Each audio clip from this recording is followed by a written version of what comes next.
Welcome to Embedded. I am Alicia White, alongside Christopher White. Our guest this week is Kwabena Agyeman, and we are going to talk about cameras and optimizing processors and neural networks and helium instructions.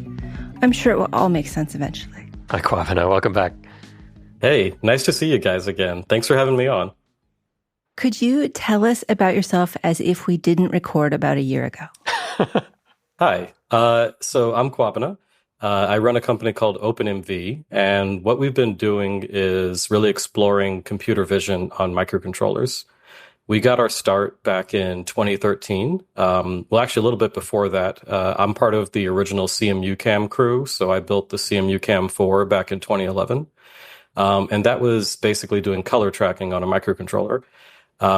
Since then, we founded a company called OpenMV that is doing, basically higher level algorithms. So line tracking, QR code detection, April tags, face detection through HAR cascades, and other various vision algorithms. And we put that on board pretty much the lowest end processors. Well, sorry, not the lowest end processors, the highest end microcontrollers, but lowest end CPUs compared to a desktop CPU.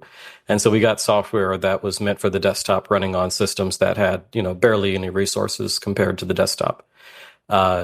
Anyway, that was 100,000 OpenMV cams ago when we started. And since then, as I said, we've sold over 100,000 of these things into the world. People love them and use them for all kinds of embedded systems.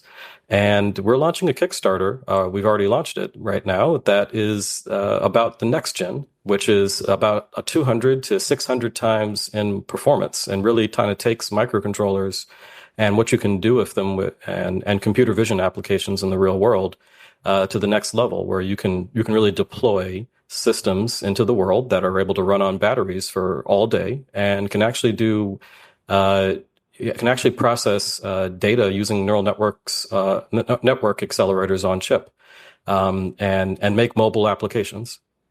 All right. So now I want to ask you a bunch of questions that have nothing to do with any of that. That sounds good. That was a mouthful. I apologize. It's time for lightning round, where we will ask you short questions, and we want short answers. And if we're behaving ourselves, we won't ask you for additional details. Are you ready? Yes. What do you like to do for fun? What do I like to do for fun? Right now, it's really just working out in the morning. I do like to walk around the Embarcadero in San Francisco and try to get a run in the morning.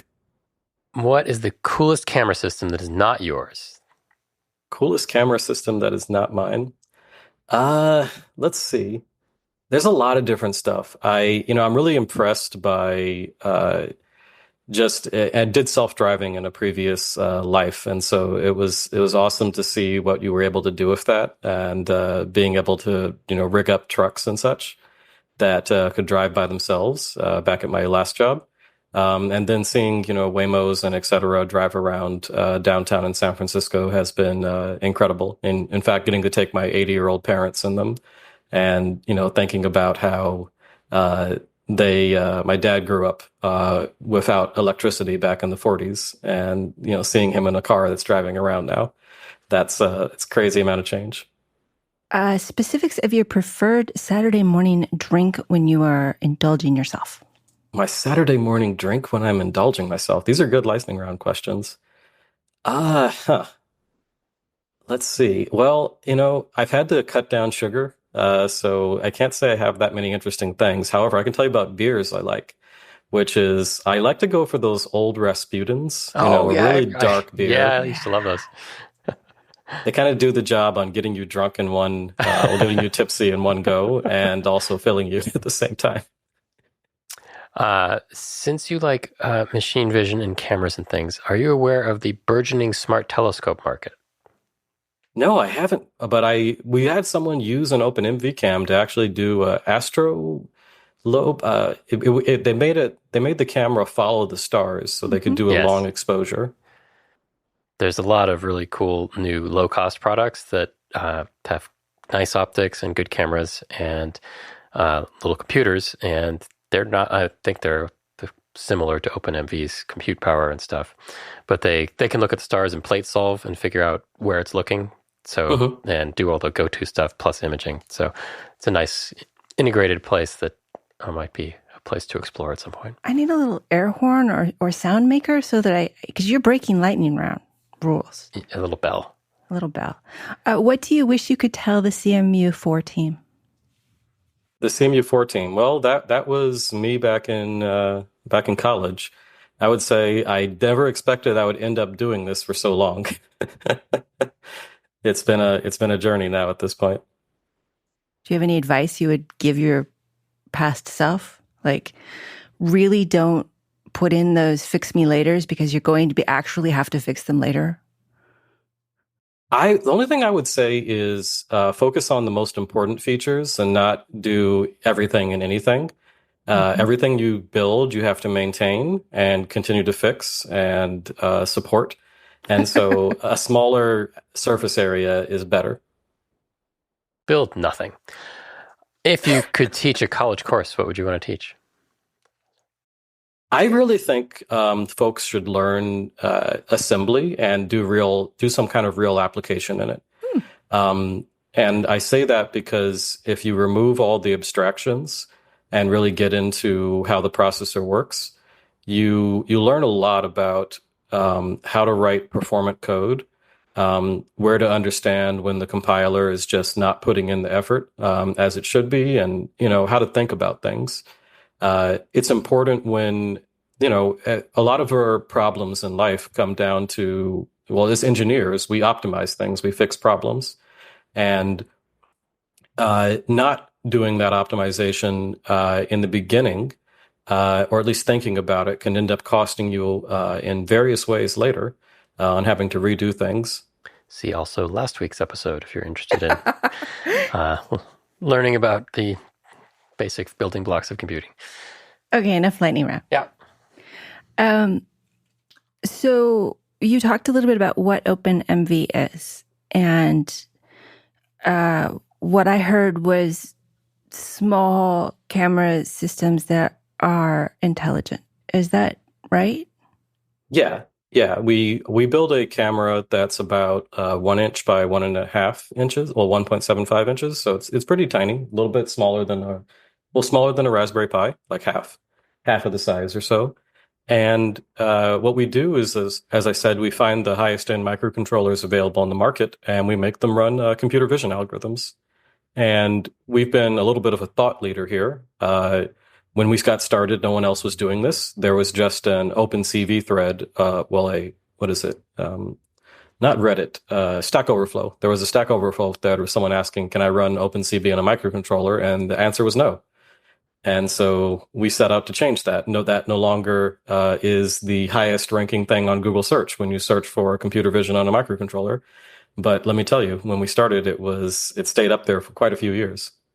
And you just said you have 1.7 by 1.6? Yeah, about 1.7 inches by like 1.3 or so, I think. That's our standard cam size. So it's pretty tiny.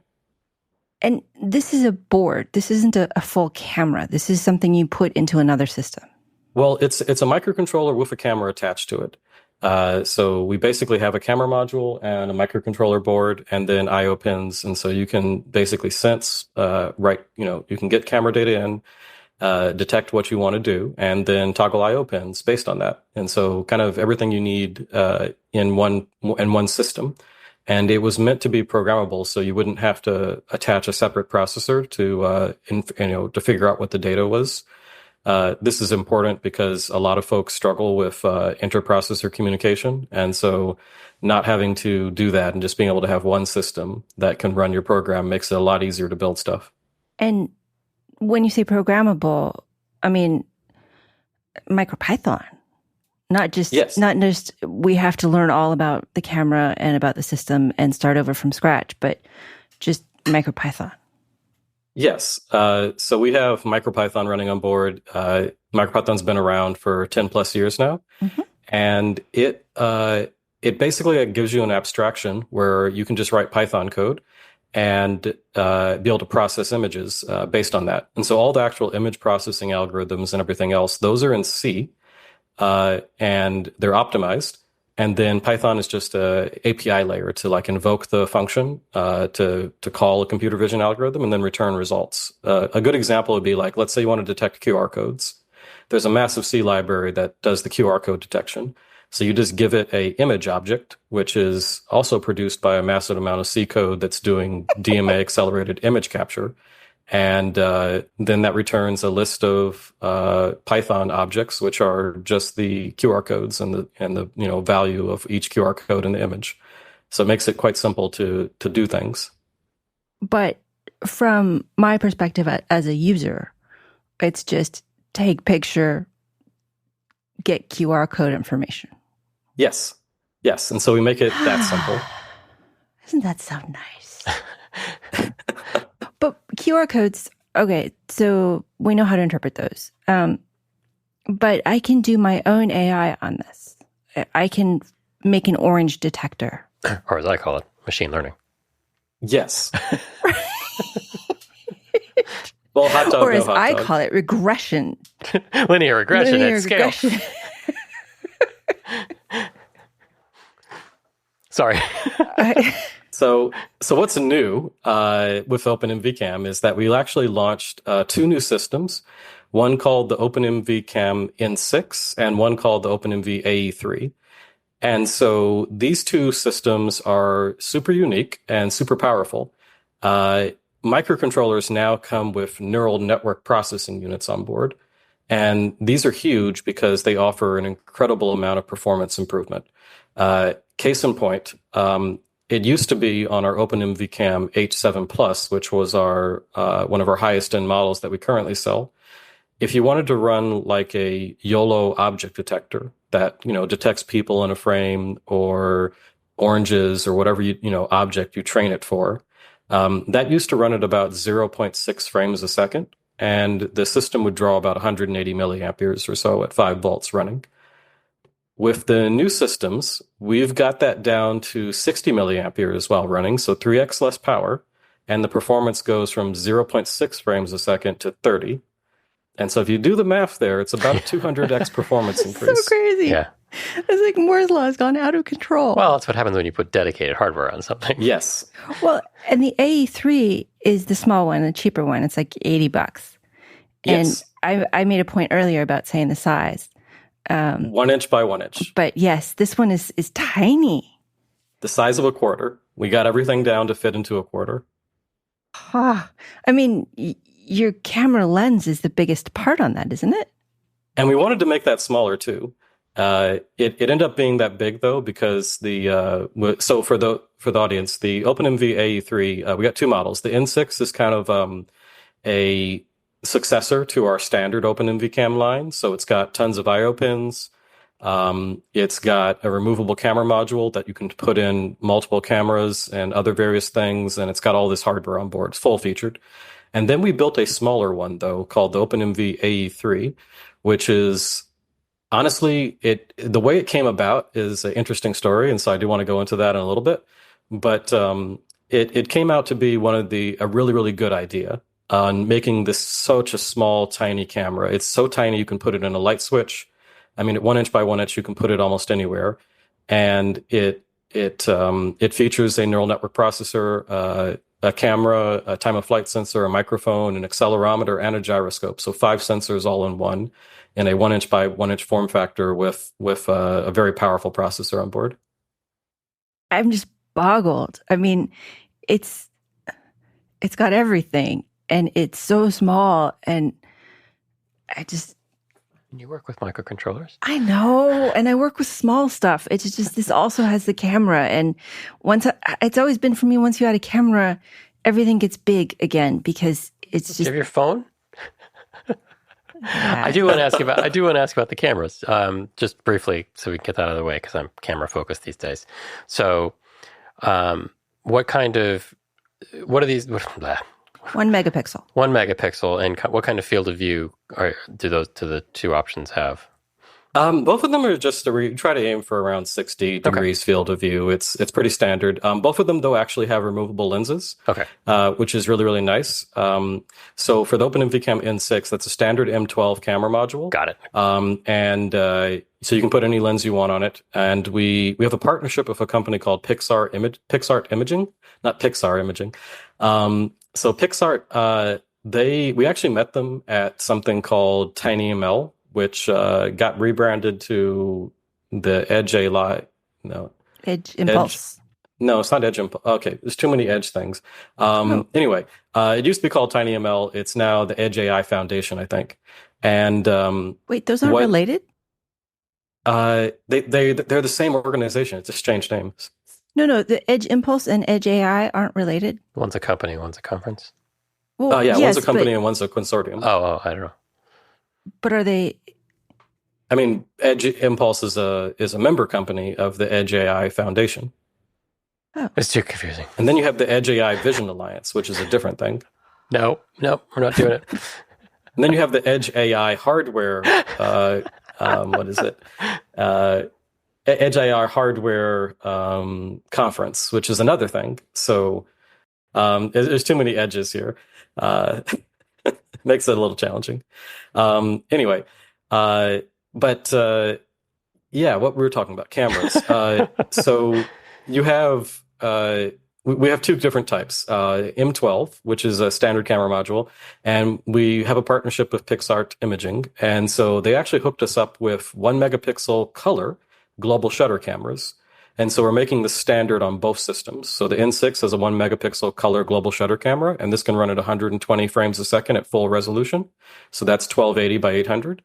And then the OpenMV AE3 has the same camera sensor, but we shrunk the lens down to an M8 lens, which is also removable. So you can put like a wide angle lens or a zoom lens on there if you want. And that'll be able to run at a similar frame rate.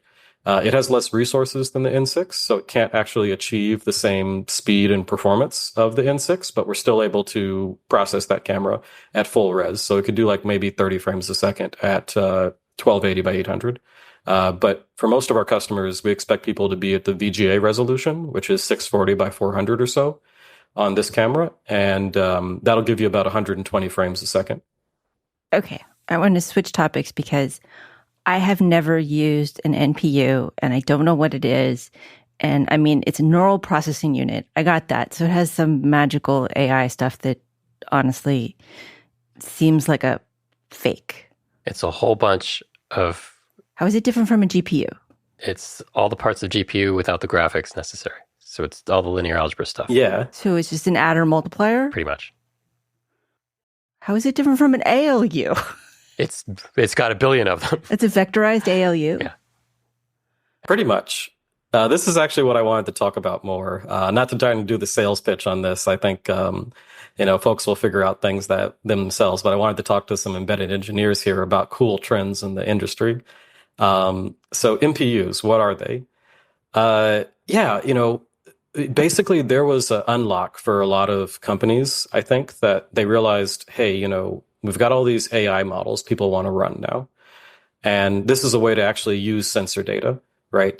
So you've had this explosion of the IoT hardware revolution happened, right? People were putting internet on microcontrollers and connecting them to the cloud, and you'd stream data to the cloud. But the challenge there is that that's a lot of data being streamed to the cloud, and then you have to do something with it. And so you saw, folks just making giant buckets of data that you never used it for anything. You might add like an application to visualize the data, but you technically never actually put it to use. You just have buckets and buckets of recordings and timestamps. And that's all very expensive to maintain, to have. And while it's nice per se, if it's not actionable, what good is that? And a lot of times it's not quite clear how do you make an algorithm that actually, like how do you use accelerometer data and gyroscope data directly, right? If you've seen the kind of filters and things you need to do with that classically, they're pretty complicated. And it's, like how do you make a step detector or a, wrist shaking, right? There's not necessarily a closed form, mathematical way to do that. You process this data using a model, where you capture, what happens, right? How you move your hand and et cetera. And then you regress and train a neural network to do these things. And so, that unlock, right, has allowed us to make sensors that had, very interesting data, outputs, and turn those into things that could, really detect real world situations. And of course, this becomes more and more complicated the larger amount of data you have. So with a 1D sensor, it's not too bad. You can still run an algorithm on a CPU, but once you go to 2D, then it starts to become mathematically challenging. That's the best way to say it. And your 1 and 2D here for an accelerometer are the X and Y channels, or do you have a different dimension? It would just be like an accelerometer is just a linear time series, right? So to build a neural network model for that, you only need to process so many samples per second, versus if an image, you have to process the entire image every frame. Yeah. Sorry, when you went from 1D to 2D and you were still talking about accelerometers, I was like, is that XYZ or something else? Well, you also have 3D accelerometers, so it's really 6 channels if you think about it, right? And usually there's gyros and sometimes there's magnetometers. And so, yes, you throw all the sensors on there, but those are still kind of 1D signals as opposed to the camera, which is a 2D signal because 2D in large dimension too. Right. Yeah, okay. Yeah. Like an accelerometer, right? You might have the window of samples you're processing. Maybe that's, I don't know, like several thousand at once per ML model, and 1,000, the different data points per time you run the model. That sounds like a lot, but not really compared to several hundred thousand. That would be or images. Or millions, so, yes. Yeah. There's a reason there's an M in megapixel. Right. Yes. Yeah. There's a lot of pixels.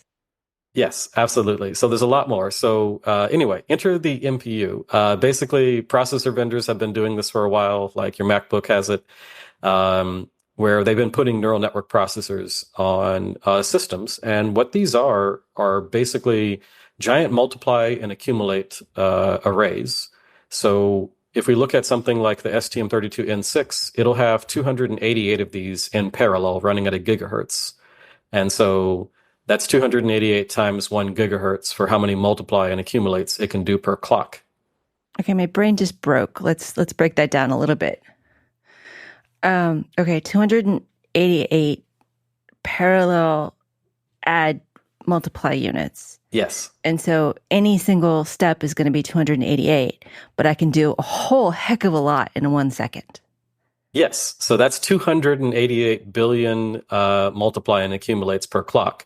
And then it also features a few other things, like there's an operation called rectified linear unit. And so that's also counted as an op. It's basically a max operation. Mm-hmm. And so that's done in hardware. So then you go from 288 to like 500 effectively. And there's a few other things it can do in hardware for you also. And so all that combined, it's equivalent to about 600 billion operations per clock cycle for basically running any ML model you want. But there's a problem here. I don't know that I believe in AI or ML. It seems like, I mean, let's not confuse two things. The philosophical and the technical? No, I mean, I was going to have a disclaimer about we're not talking about LLMs. Okay. Which is what I traditionally am up in arms about. This is because there's a copyright issue. And this is image classification. No, not anyway. Everybody knows my opinion on AI quo LLMs. And if you don't, it'll be just Chris and me next week, so we can find out. I work on one of my clients works on machine learning stuff. I work on machine learning stuff. I have for years. It's very useful for these kinds of tasks of classification and self-driving detection. It's not useful for self-driving because that doesn't seem to work very well. It worked fine when I did it. Yes, your truck on a dirt road following a different truck at 20 miles an hour it worked. Yes. Anyway, what was your point? Well, her point.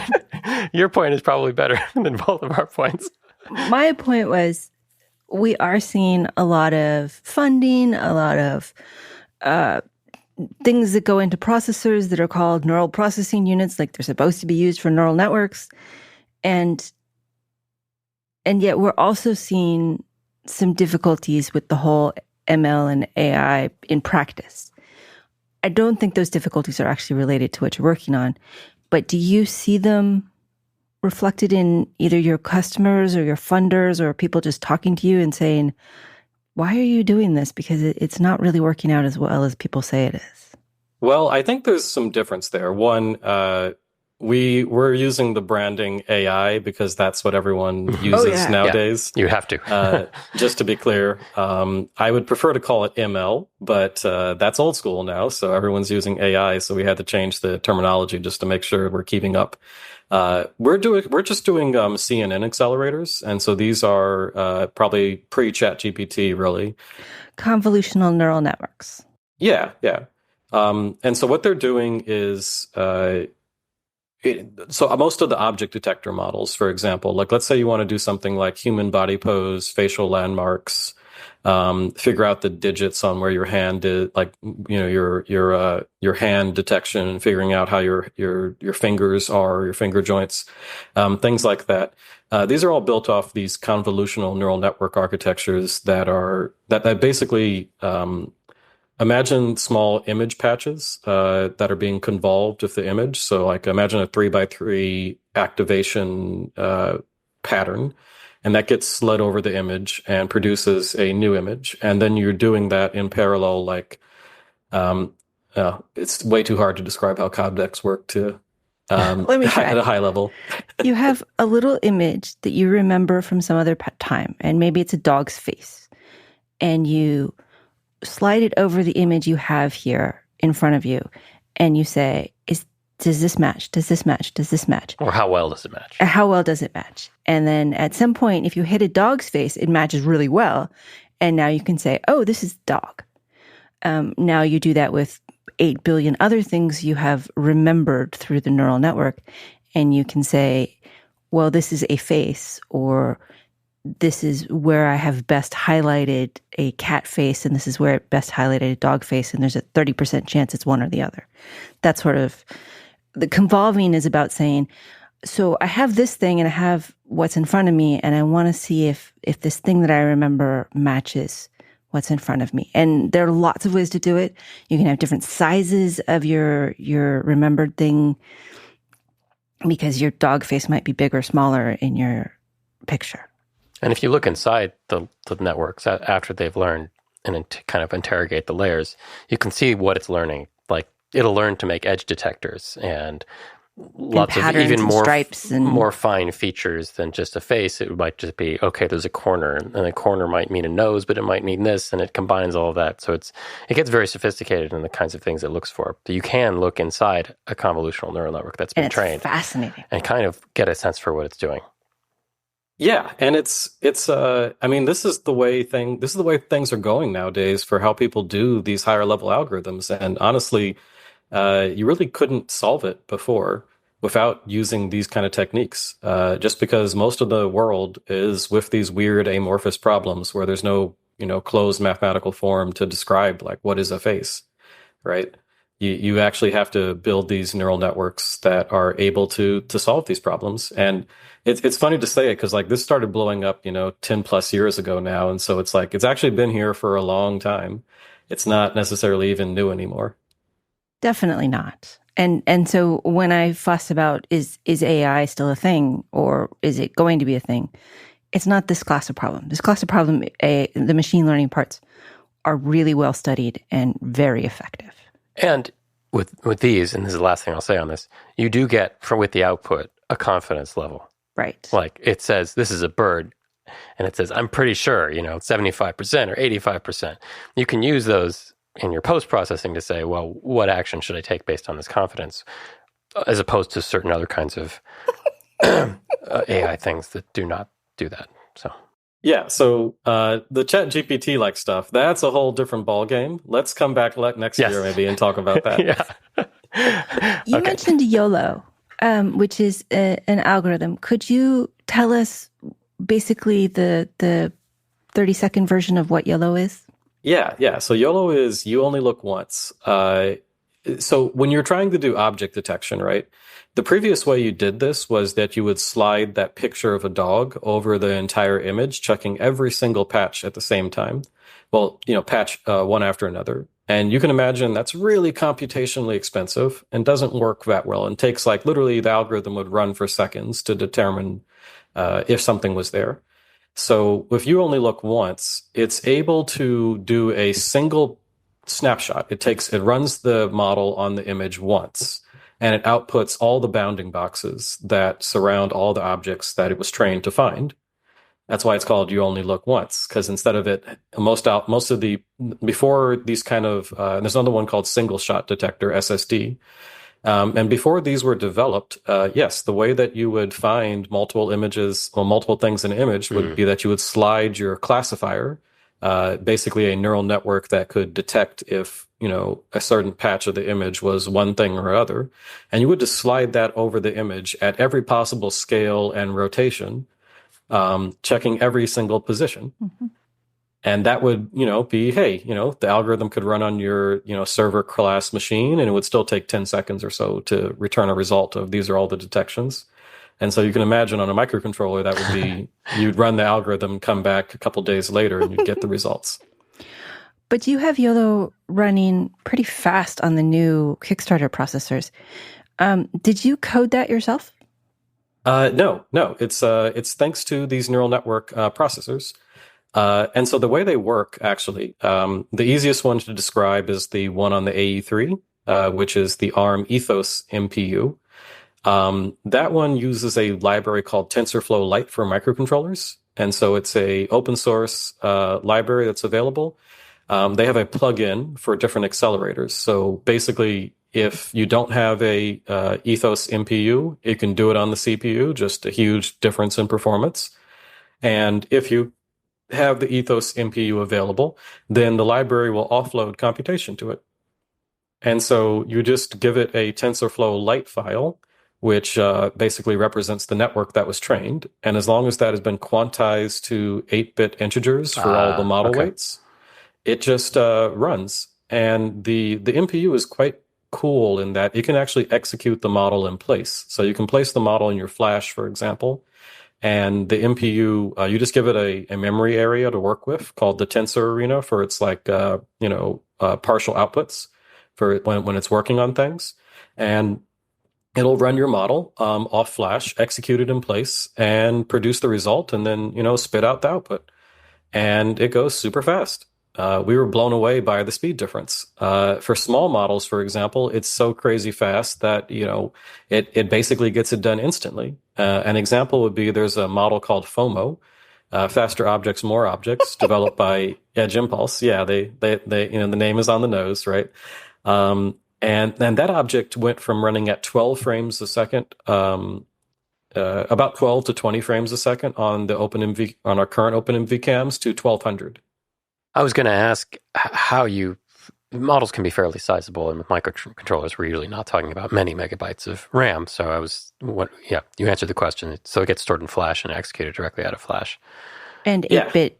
And that's an optimization that's happening all over. Is that it turns out you don't need your weights to be super bit heavy. You can have lower resolution weights and still get most of the goodness of your models. Yeah, you can. And this also does amazing things for memory bus bandwidth, because if you're moving floating point numbers, like a double or a float, that's 4 to 8 times more data you need to process things. And so if 8-bit, it's just a lot snappier trying to get memory from one place to another. Quantizing to 16-bit is not too difficult. Quantizing to 8-bit, which I've tried a few times for various things, there's some steps required there that are a little above and beyond just saying, here's my model, please change it to 8-bit for me, right? You have to... Yeah. Typically what you need is to actually do something called... you want to do quantization aware training, where when the model is created, whatever tool chain you're using to do that or tool set, those actually need to know that you're quantizing, that you're going to be doing that. Otherwise, when it tries to do it, it'll just result in the network being broken, basically. You can't just quantize everything without any idea of what data is flowing through it. Otherwise, it'll not work out so well. And when we say 8 bits, we don't mean 0 to 255. I mean, we do in some cases, but there are actually 8-bit floating point, and that's part of this quantization issue. I think these are integers. No, it's not floating point. It's just scaling and offset. So each layer basically has a scale and offset that's applied globally to all values in that labor. And there's some more complex things folks are trying to do, like making it so that's even further refined, where you have different parts of a layer being broken up into separate quantization steps. But so far right now for TensorFlow Lite for microcontrollers, it's just each layer has its own quantization. It's not more fine-grained than that right now. Okay. I wasn't aware it was per layer like that. That's cool. I didn't realize that the NPUs basically take TensorFlow Lite. That gives the power to a lot of people who are focused more on TensorFlow and creating models and training them. So what did you have to do? Well, let's say it's not that easy. It's really you working with TensorFlow is not that easy. Yeah, it's not that easy. Let me say it like that. And for no good reason, I think. But anyway. No. Well, no. I mean, what happens is actually different manufacturers have different ways of doing this. So. For ST, for example, they do not use TensorFlow Lite for microcontrollers. They have their own separate AI system called the ST ART AI Accelerator. Mm-hmm. And so their NPU is more powerful, but totally different software library and package. None of the code is applicable. Oof. You need to use their tool chain to build models and their libraries to run. Let's talk about this ST. It's not a good idea. Well, I mean, the reason they did that is because they wanted to have more control over it. It totally makes sense. And it lets them optimize in ways that their processor is optimized for, instead of with TensorFlow Lite, where you have to optimize the things everybody's doing instead of what you're specifically. Never mind. Yeah, sorry. And I think that's the reason why they went for it. Another reason is, and this is a weird architecture divergence, but with TensorFlow Lite, you have basically a standard library runtime that includes a certain number of operations. Mm-hmm. And so for us with the OpenMV cam, we have to enable all of them, even if you don't use them. And so ST was trying to be more conscious to their customers and saying, okay, for customers who have less RAM or flash available on their chips, we want to then instead compile the network into a shared library file, basically, that just has the absolute minimum amount of stuff needed. And then that way it's executed on your system. And if you don't have an MPU, it works on the processor. Slowly. And if you do, then it goes faster. Yeah. The only challenge with that is that means your entire firmware is linked against this model. It's not like a replaceable piece of software anymore. So it's optimum from a size standpoint, but it means that being able to swap out models without having to reflash the entire firmware becomes a challenge. And for us with MicroPython, one of our goals is so that you don't have to constantly update the firmware to change any little piece of the system. And so it was a lot easier to get the integration done for the ARM Ethos MPU because it was kind of built that way, where the library is fixed and the model is fungible. Can you run multiple models? Like you said the OpenMV had a camera as well as some other sensors. Can I have a model running the vision part and one looking at the sensors for gestures and things? Okay. Yeah, that's part of the cool feature. With OpenMV Cam A3, for example, you can actually have, we actually have 2 cores on it. So I wanted to get into that in a little bit. But you can basically, once you finish running the model, you can have multiple models loaded into memory and you just call inference and pass them the data buffer or whatever you want. Obviously only one of them can be running at a time, but you can switch between one or another and have all of them loaded into RAM. And so if you wanted to have 5 or 6 models running and doing what you want, you can. And again, the weights are stored in flash, just the activation buffers are in RAM. So as long as the activation buffers aren't too big, there's really not necessarily any limit to this. It's just however much RAM is available on the system. we're going to come back to some of these more technical details in a second, but if I got the AE3 from your Kickstarter, which just launched and you will fulfill eventually, but I got one. I got one today. What is the best way to start? I mean, do I go to tinyml.com, which now will redirect me somewhere else? And how do I start? Yeah, we've actually thought about that for you. So there's two things. One, we built into OpenMV IDE, our software, a model zoo. And so this basically means you're going to be able to have all like the fun, easy to use models like human body pose, face detection, facial landmarks, people detection, all of that. There's well-trained models for that. And those are going to be things you can deploy immediately. And so we'll have tutorials for that.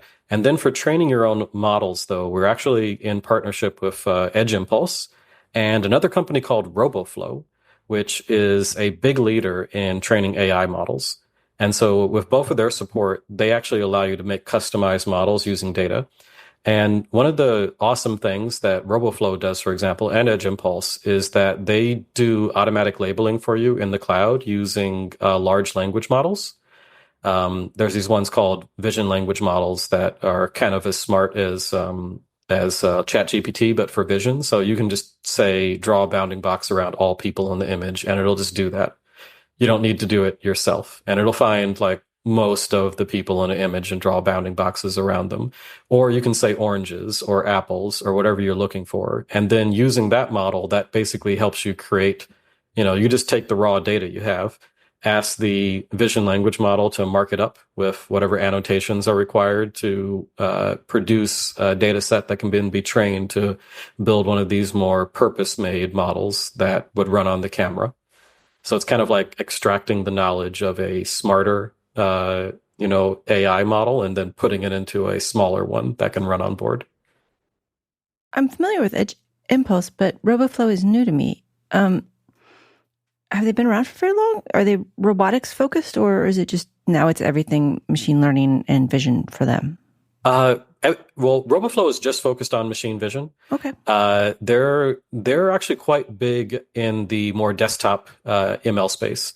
And so like NVIDIA Jetson folks and all the developers who are, at a higher level than microcontrollers, that's where they have been playing. But they are one of the leaders in the industry for doing this and making it easy for folks to run models.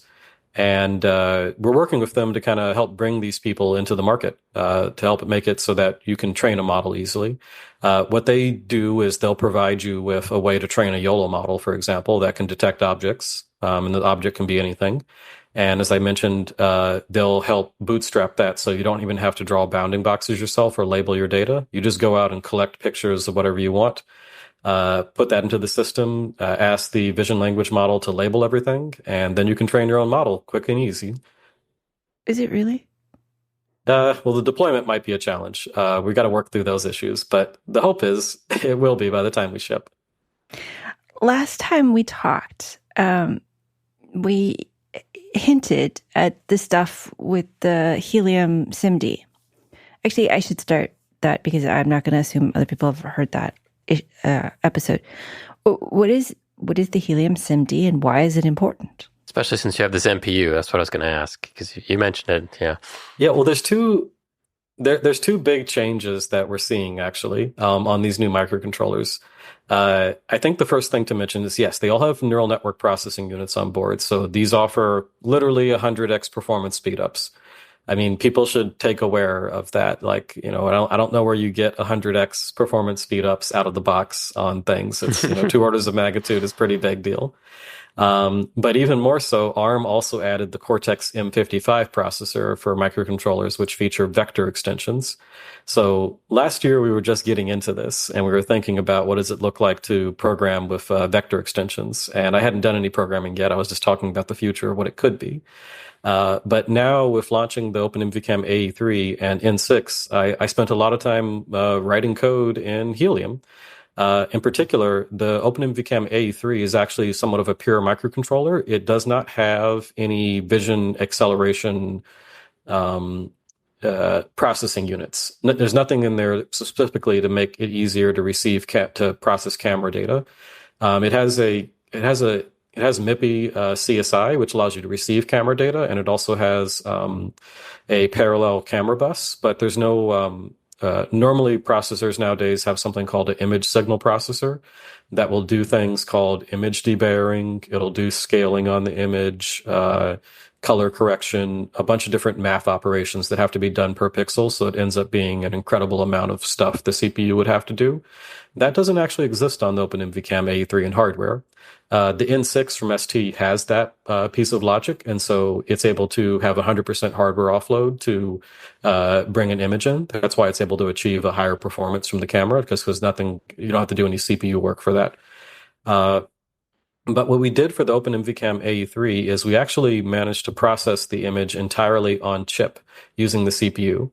So the camera itself outputs this thing called a Bayer image, which is basically each row is red, green, red, green, red, green, and then the next row is red, blue, well, green, blue, green, blue, green, blue, and then it alternates back and forth.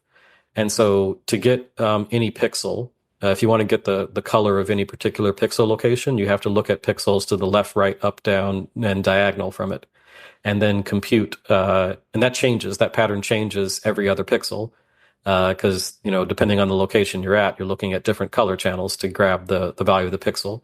And you have to compute that per pixel to figure out what the RGB color is at every pixel location.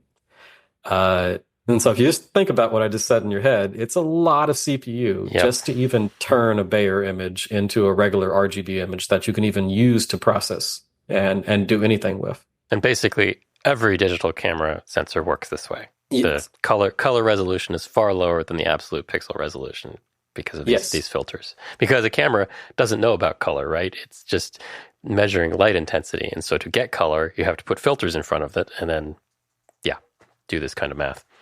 Yeah. And so what we had to do is we're debayering the entire image on the OpenMV Cam A3 in software using Helium. And what we were able to achieve is this is a 400 megahertz CPU. And so we're able to do about 120 frames a second at the VGA image resolution, which is about 0.3 megapixels at 120 frames a second. So what is that? What's the math on that? 0.3 megapixels times 120. About 36 million pixels a second with the processor. What's crazy here, though, is that if you try to do that on a normal, regular ARM processor... Which I have. For M7, the previous generation, you wouldn't get that. There's about Helium offers probably around 16 times the performance increase, realistically. And that's huge. I mean, again, it takes an algorithm that would be totally not workable. Like you'd get maybe 20 frames a second, 30 at the best. And now we're at 100. Well, like 20 or 30 maybe at the best. And now we're at 120 frames a second, right? I mean, that's crazy.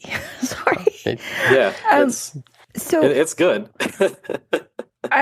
I'm used to thinking about, like, if you're going to do image stuff, if you're going to get complicated or you aren't quite sure what you need to do, you probably need to go to the NVIDIA Orin or the TX2 or whatever. I would first go to NVIDIA's website and see whatever their processor is, and what dev kit I could get there, which then involves Linux and all of that. When did the microcontrollers catch up? Did they catch up, or are they just one step behind and I'm 3 steps behind? Well, they're still one step behind. Like if you look at an NVIDIA Orin or et cetera, those have 100 tops. And so with the OpenMV Cam 100 teraops, so 100 trillion operations a second. Right. So microcontrollers are now just starting to hit up to 1 teraop. So there's still a 100x performance difference there. But what's important to understand is with the current performance of these things, they're good enough to do useful applications. And what's valuable is that they can run on batteries. That's the big unlock here. So if my Orin can run on batteries, they just weigh 10 pounds and are carried on a 6-foot wingspan drone. I don't see the problem. Yeah. So as long as you have a big vehicle, it's no issue, right? Right. but that's the challenge here, is that you need to have a big vehicle for that. So what like we're looking at is like, okay, with the OpenMV Cam AE3, for example, it's going to draw 60 milliamps. And this is like, I can't go over this number. It draws 60 milliamps of power that's at crazy. full power. That's amazing. At full power. And in terms of operations per watt, that's way beyond what Orin or anything does. Well, think about it like this: a Raspberry Pi 5 without an external AI accelerator, that gives you 100 gigaops if you peg every core at 100%. Okay. And this thing is able to give you double that a much less power consumption. Like, these AI accelerators are incredible in the performance. I mean, like, again, 100x performance increase is nothing to laugh at. It's a pretty big deal. But we're looking at 60 milliamps power draw, full bore, so 0.25 watts or so. And we got it down to about 2.5 milliwatts at deep sleep, but there's some software optimization we still need to do, because we think we can get it below 1 milliwatt while it's sleeping. Anyway, the reason to mention that, though, is that, like, okay, 2 AA batteries, that's 1 day of battery life at 60 milliamps. 2 AA batteries. So you can have the camera just running all the time, inferencing, like, if you want to do one of those chest-mounted cameras, like the Humane AI Pinner example, this little thing could do that, and give you all-day battery life on, again, 2, Energizer alkaline AA batteries. Nothing particularly special, cost $1 each. And so if you put a little bit more effort in, and you actually have like maybe a $30 battery or something, you have more than a couple days of battery life. And then if you think about, okay, maybe I can put it into deep sleep mode, where it's waiting on some event to happen, like maybe every 10 minutes it turns on and takes a picture and processes that. Now you have something that you can build an application out of. Like, let's say you want to detect when people are throwing garbage in your recycling can. You could put this camera in there, and every 10 minutes or every hour. Wait. Why would I want an image of me making a mistake all the time? Sorry. I live in a condo, so we have a shared place. It's a problem constantly with people complaining, because in San Francisco, at least, Recology does hand out fines for you violating that. Yes.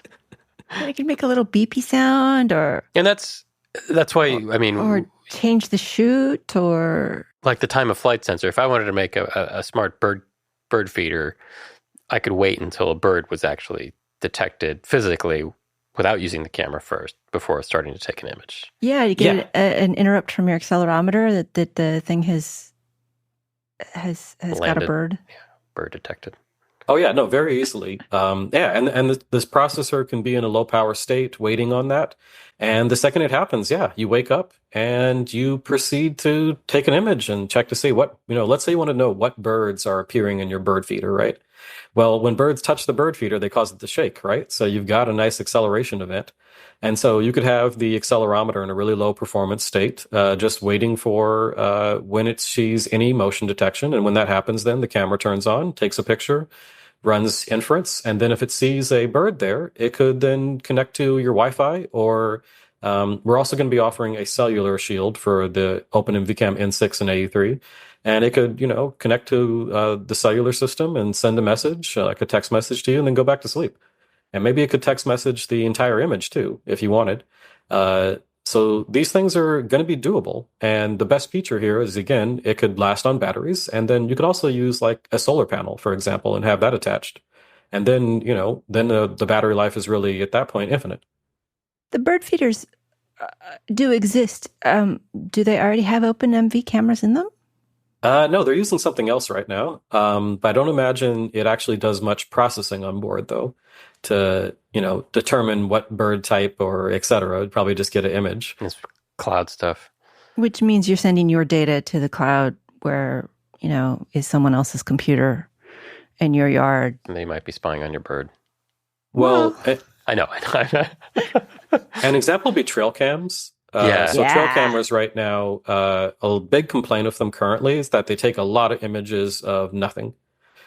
Because anytime there's any motion or whatever, they turn on, snap an image. And so you might have, wind. Wind is such a problem with such cameras. And especially if they're near trees, which they are generally for trails. Yeah. Yeah, trail cameras just, they're they're known right now to take tons and tons of images of nothing. And you have limited SD card space on these, right? So if your trail camera is taking tons of images of nothing, then when it actually comes time for take a picture of something useful, it might have run out of disk space. It might have used up all of its batteries, right? Or just if you want to go and actually do something with that data, now you have thousands of images you have to look through trying to find the one that actually has the picture of the animal you're looking for. And so, yeah, having this intelligence at the edge. Well, there we go again, using the word edge. Having this intelligence at these devices really allows you to make them much more easy to use, really, if you think about it, because now the system is actually doing the job you want versus capturing a lot of unrelated things you don't care about. And there is a privacy argument there too, because the more where I was headed. The more you push the intelligence to the edge, the less you have to move stuff to the cloud where it's vulnerable. And for certain applications, you might have an entirely closed system that's totally inaccessible to anyone outside without physical access, which is not possible if you're shipping stuff up to a cloud server to run on a GPU. Well, and cell modem bandwidth isn't that expensive anymore, but it's still not. I want to send videos all the time. It's sending a text message that said, "I saw this gecko you've been waiting for," would be way more useful. Yeah, no, absolutely. Because otherwise, right now, it would be, here's a picture of a gecko you were waiting for, and it's a picture of like wind, and repeatedly over and over again. So yeah, no, it's going to be fun what you can do with these smart systems and what they're going to be able to do, and being able to run in these low power situations is important. I mentioned earlier, I wanted to touch on how we got to the OpenMV Cam AE3, for example, being so tiny. Why did we create a 1-inch by 1-inch camera? So tiny. Yeah, honestly, I didn't think this direction in the company would be something we were going to support. I kind of wanted to keep the camera at the normal OpenMV Cam size. But the actual reason we ran into this and we made the OpenMV Cam AE3 is because the Aleph chip was actually super hard to use at the beginning of last year. We were... I remember some complaints around here too. In a mission failure kind of mode with it, to be honest. Yeah. There were a lot of promises for the Aleph. Yeah, there were a lot of promises. There were bugs in the chip. I know that if you listen to our last episode, you'll have... Oh, wait, I'm free to talk about this now. Yeah. There were some issues. In particular, USB was broken. I/O pins did weird things, like you had to set the I/O pins, the I2C bus, to push-pull for it to work, which, if you know about I2C, it should be open drain. Stuff like that. Repeated stops on the I2C bus didn't work. Did you encounter, I certainly didn't. Did you encounter any power issues, brownouts, flash corruption kinds of things? No, luckily we didn't encounter those, okay. But we had issues with like the camera driver.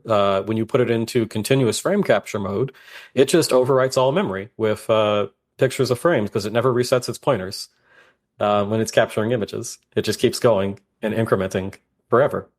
Okay, so yes, the Aleph, but you got it working.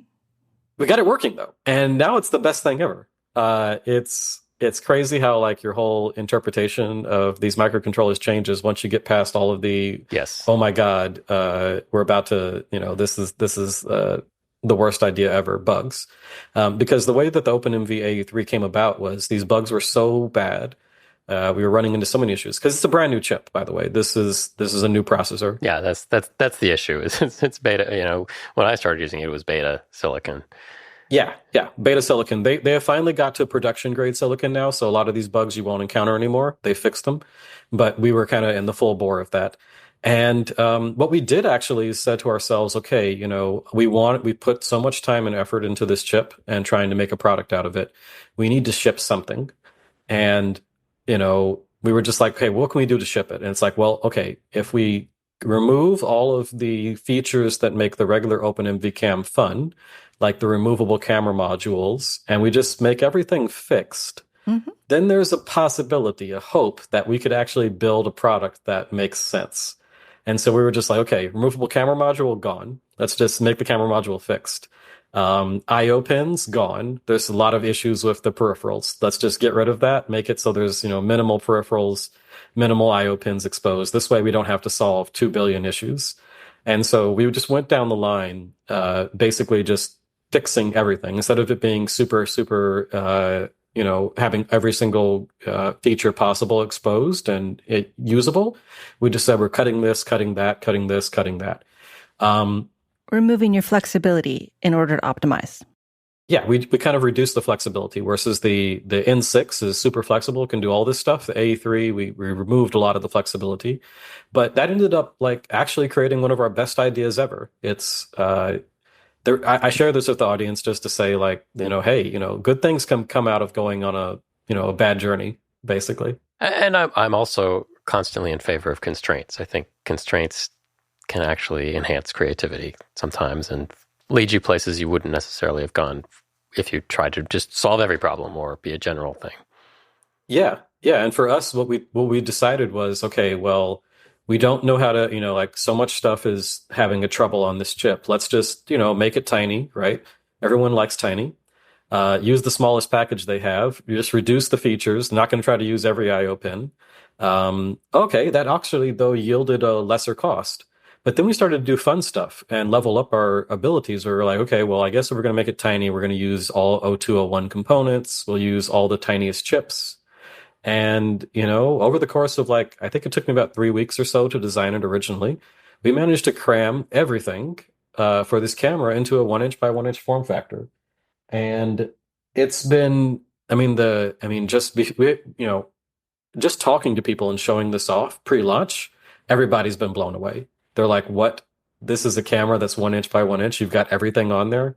Processor, GPUs, MPUs, RAM. Like what makes the Aleph chip so special is it has 13 megabytes of RAM on chip, meaning you don't even need external RAM to use the system, like all of these things.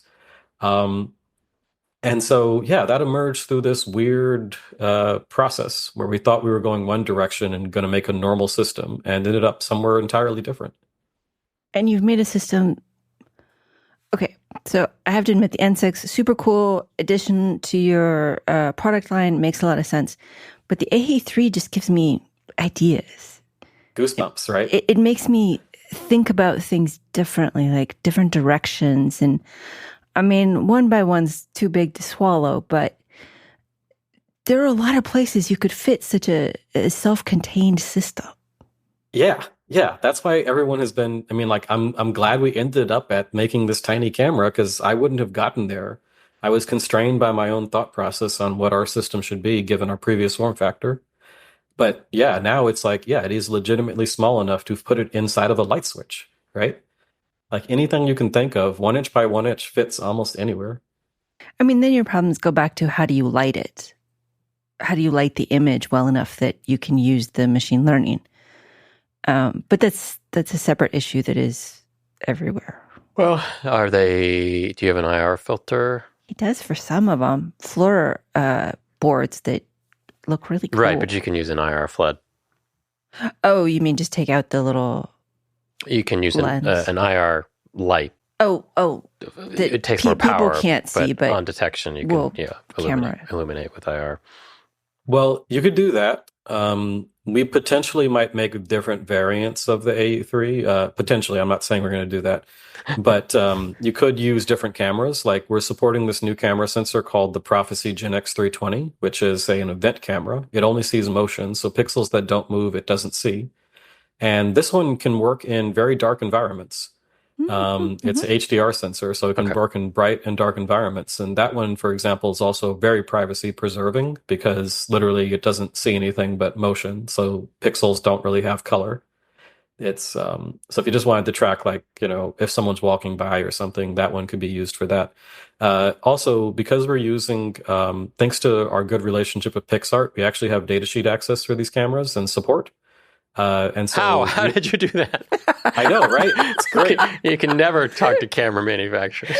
Yeah, no, we actually have the field application engineers on the line. We ask for help and they respond. They probably tell you how to initialize them. Yes, we got all of that. It was amazing. Damn it. Christopher's jealous. So much time trying to get just cameras up and running. It's just so painful. For the audience, if you don't know about this, a big camera everyone uses is the OmniVision stuff because they built so many of them. Yeah. And OmniVision provides no help support whatsoever to anyone using their products who aren't cell phone vendors. So you have to reverse engineer everything from a data sheet that has basically no descriptions. Or you pick it up from the internet and you send it a random set of bytes that you don't know what they mean, but you know if you change it, something might go horribly wrong. Or it might get better. You don't know. Things go horribly wrong, though. That's the thing about these cameras is that for the bytes, like you try to figure out what's the minimum set, and then you realize that the default register settings don't work. Right. Like it does not even produce images or function at all with the default settings on power on. You have to give it a special mixture of bytes. Some of which are undocumented. They're just bytes. Although they're all undocumented almost. They have reserved registers you'd be writing to, and it's like, what is this byte pattern to this reserved register mean? Yes. I did manage to get the data sheet for the OmniVision camera we were working with, which helped some, but there was like 80% of the registers written to weren't in that data sheet.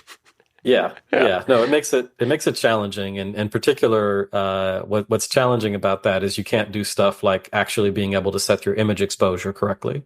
Yeah. So with these two cameras for the N6 and A3, we can actually control the exposure, control the gain, trigger the camera, all the features you'd want out of a global shutter camera. Oh, also change the frame rate, like everything you want to be able to control. We actually have the ability to control precisely and correctly now.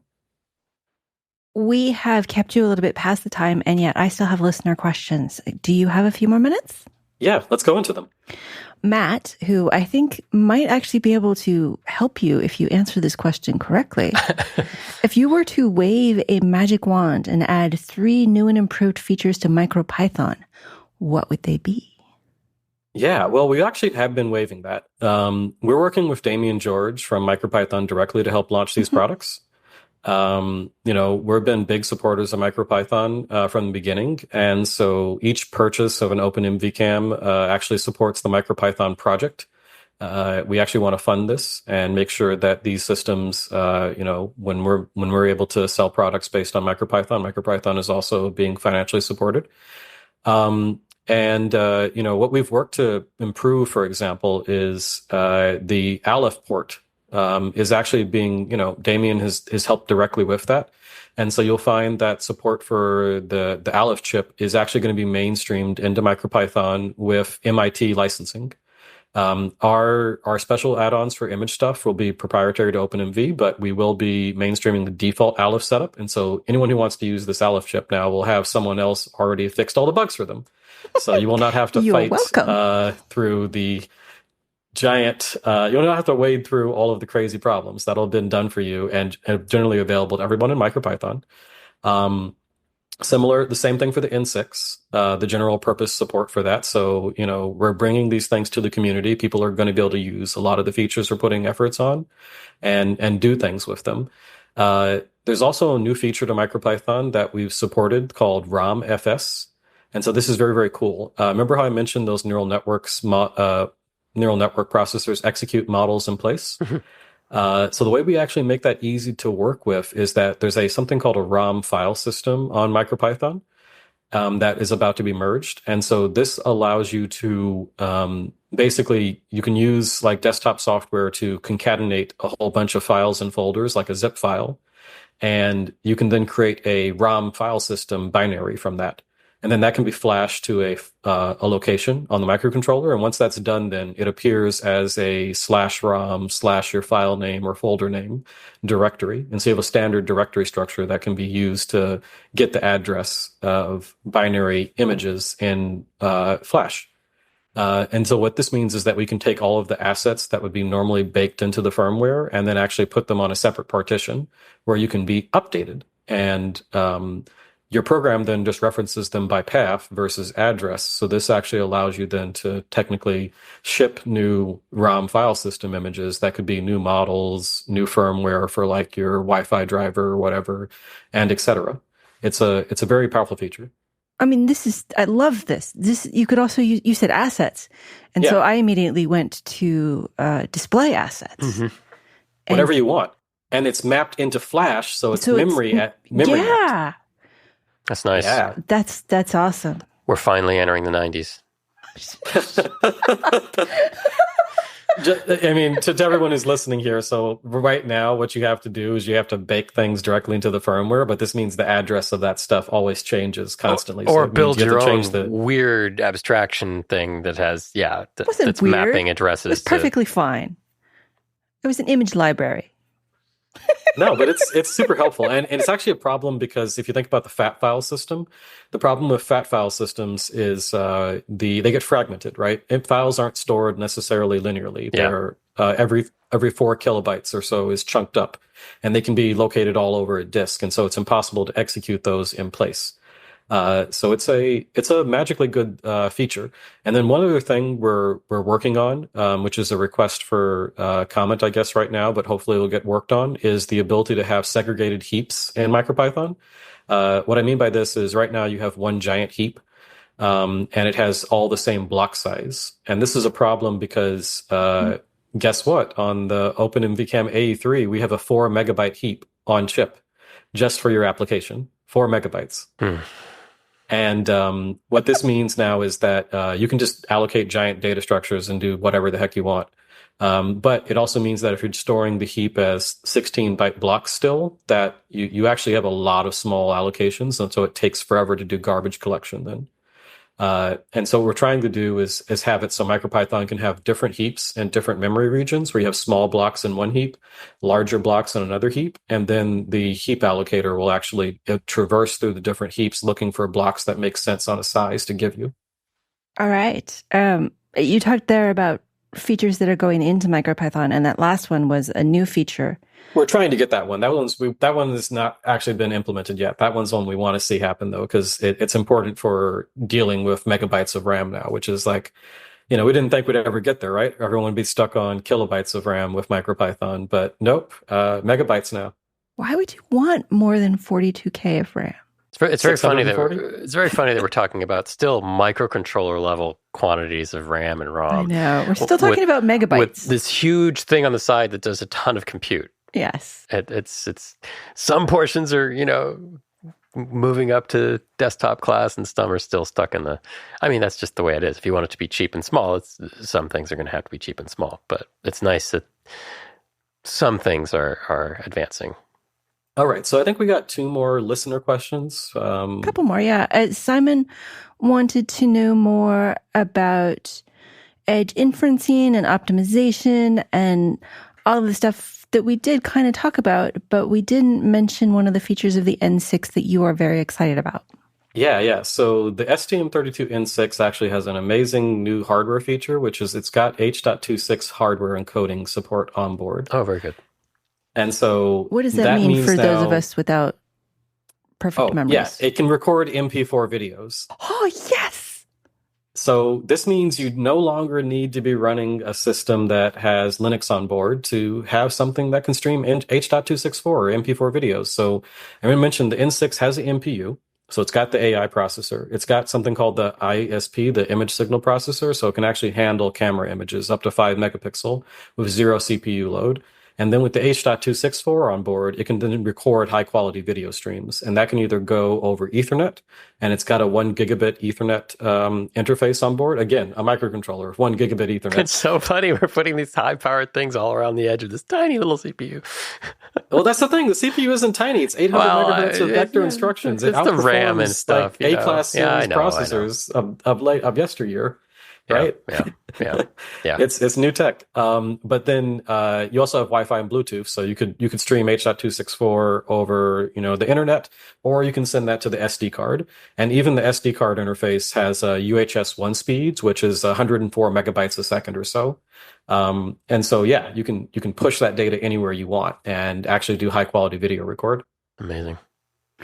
Okay, Tom wanted to ask about OpenMV being the Arduino of machine vision, but then that led me down to a garden path where you actually worked with Arduino.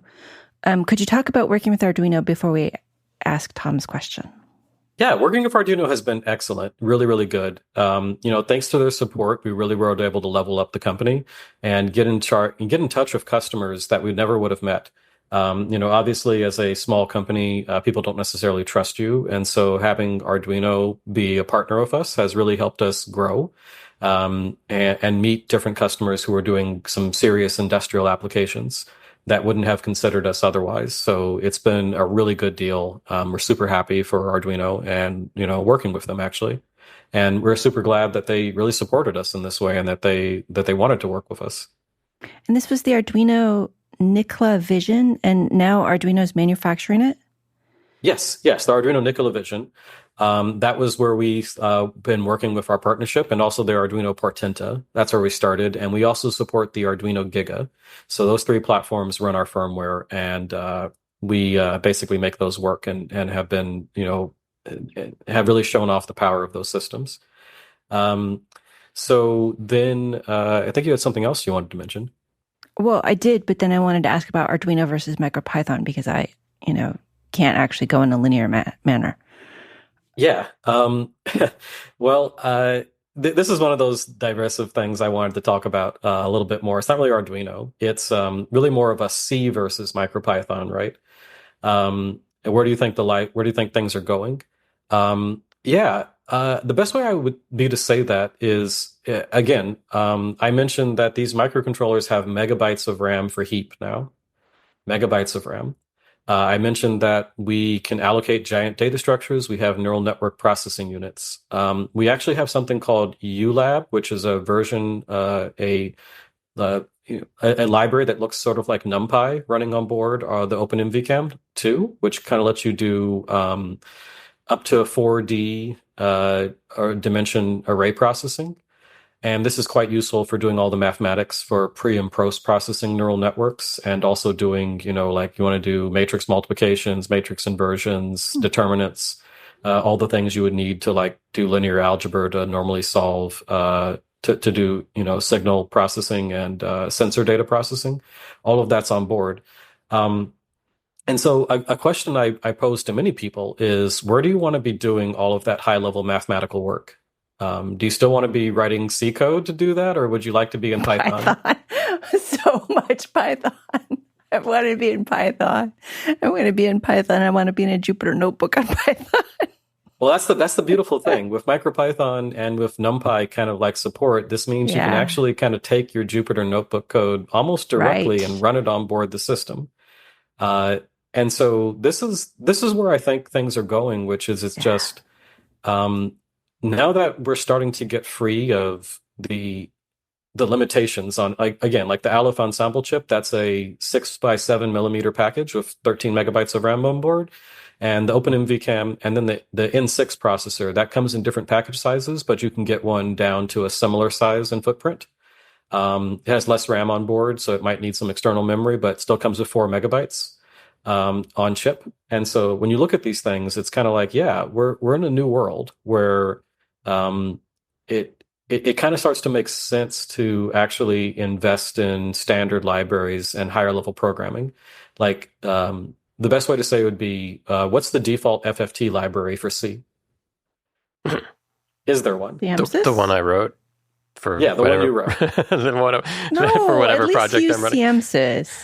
Well, you got CMSys. It may not be efficient, but it's okay. The one out of numerical recipes in C from 1984. That's the challenge. Is that okay? Well, let's say there's that one exists. What about doing matrix inversion? Yeah. Which one are you using there? Yeah. And so these are all things where like having a standard package, but then also you can accelerate this with Helium. So all of these standard libraries that are in MicroPython could be Helium accelerated under the hood.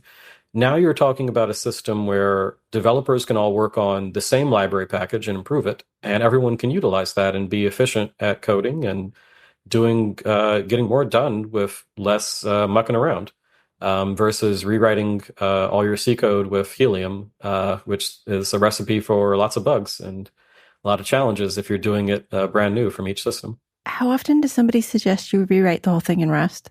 Actually, not so much. I hear about all these conversations theoretically. I don't know though if I hear too many about them actually from practitioner standpoint. Okay, so Tom's question. Tom assumes you are targeting some low-cost hardware is there some higher end hardware also? He wants a global frame shutter that has been tested to just work in the spirit of Arduino. He also wants a lens upgrade, a Nikon mount, and a microscope mount. He's shopping on our podcast. I know. This is like, okay, so now I want to go to the lens aisle but you have a lot of these. Yeah, I would say we're targeting global shutters by default now in our systems. We just are going to have that. And what that means for people is that, yes, please. Rolling shutter, it's the way the camera reads out the frame. Cheaper cameras, most cameras, but electronic digital sensors do rolling shutter, where they'll read out rows of the image kind of slowly, not all at once. So if there's motion or something while it's reading out the image, you can get this weird artifact where something that's moving. My head's over here and my body's over there. Not quite, but something moving might be diagonalized. Yeah. Right, because some part was here while it was reading out and now it's over here, so it's skewed. Global shutters read out the entire, well, they capture and read out. Yes, that's it. It exposes the entire thing at once instead of by rows. Yes. It's getting tripped up and read out in exposure. But we're going to make that standard now, though. We think it should be, because we try to do machine vision. We're not trying to necessarily take pretty pictures. Right. But we'll also have a regular HDR rolling shutter for high megapixel counts. And then, we actually are working on plans for 2 megapixel versions of the camera soon. Those will launch later, but we have a path forward for actually increasing the resolution for the global shutters. Regarding the Nikon mount and microscope mount, given our small size of our company, probably going to leave that up to the community. But we think people are definitely going to be able to build that, though, if we see once the system gets out there. That's just a 3D printer thing, right? Yeah, because we have 3D files now in CAD for everything we do. Those are available. And so you just take that and you take your microscope and you print up what you need to translate them. Mm-hmm. Says the person who did not even look at the new 3D printer that arrived at the house. Anyway, and you already do lens shifts. I saw a bunch of those. Lens shifts. Lens upgrades. You have different lenses already. Yeah. I mean, not for the AE3 because that's the super small one and it's been optimized, but for just about everything else you have. Yeah, for the N6, tons of lenses. We actually have a lot of features for the N6. So we've got thermal camera. We're actually going to have a dual color in thermal camera. So you can do a FLIR lepton and a global shutter at the same time. So you can do thermal and regular vision at the same time. Nice. We also have got a FLIR boson, which is high resolution thermal. Then we have the Prophecy Gen X 320, which is an event camera. Then we've got an HDR camera, as I mentioned, 5 megapixels, which will be your high-res camera. And then it comes with the default 1 megapixel global shutter. So you've got options. And then all of those, besides the Gen X 320, have removable, the regular cameras, the color ones, just have removable camera lenses. So you can change those out too. All right. I have to go write down some of these ideas that I've gotten through this podcast with what I want to do with small cameras and different cameras and microscopes and moss and tiny snails. Do you have any thoughts you'd like to leave us with? Just thank you everybody for listening. We're excited with what people are going to be able to do with these new systems. And if you have a chance, check out our Kickstarter and take a look and buy a camera if you are so inclined. Our guest has been Kwabena Agyeman, president and co-founder at OpenMV. The Kickstarter for the AE3 and the N6 just went live, so it should be easy to find. You can check the show notes to find the OpenMV website, which is openmv.io, so it shouldn't be hard. And there are plenty of cameras there that you don't have to wait for, along with all of these other accessories we've talked about. Thanks, Kwabena. All right, thank you.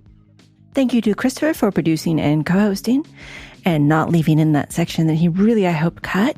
Thank you to Patreon listener Slack group for their questions. And of course, thank you for listening. You can always contact us at show@embedded.fm or at the contact link on Embedded FM.